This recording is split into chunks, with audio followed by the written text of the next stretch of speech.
Hey everyone, and welcome back to the channel. So, what exactly triggers this code? The P0A80 code is activated by the battery management system, or BMS.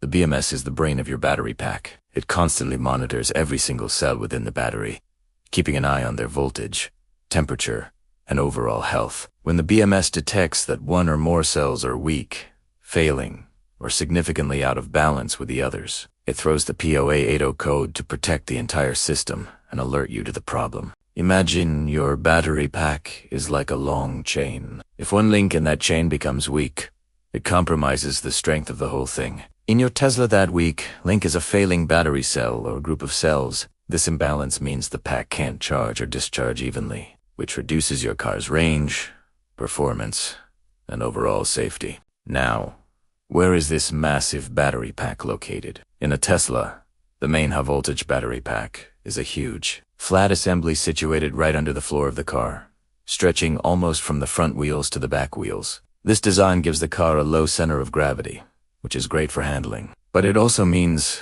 accessing the battery isn't a simple driveway job.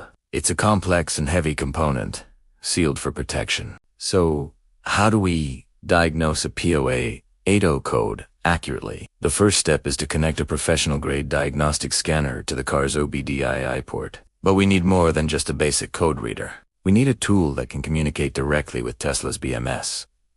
This specialized software allows us to see the live data from every individual cell group, or brick, within the battery pack. What we're looking for is a significant voltage difference between the cells. A healthy pack will have all its cells showing very similar voltage readings. If we see one or more cells with a voltage that's much lower than the rest, we've found our culprit. That's the weak link causing the imbalance and triggering the P0A80 code. This detailed data is crucial because it tells us exactly where the problem lies inside that sealed battery pack. Once we've pinpointed the faulty cells, what's the fix? Well, you have a couple of options, and this is where things get interesting. The most straightforward, but also the most expensive, solution is a complete battery pack replacement. This involves swapping out the entire unit for a new or remanufactured one from Tesla. This guarantees a fully functional battery, but comes with a very high price tag. However, there's another, more cost-effective option. Battery pack refurbishment. This is a highly specialized repair that involves carefully opening up the sealed battery pack, identifying the specific faulty modules or cells that we found during diagnoses, and replacing only those damaged components. It's like performing surgery on the battery. After replacing the weak cells with healthy ones, the pack is resealed, and a full system check is performed.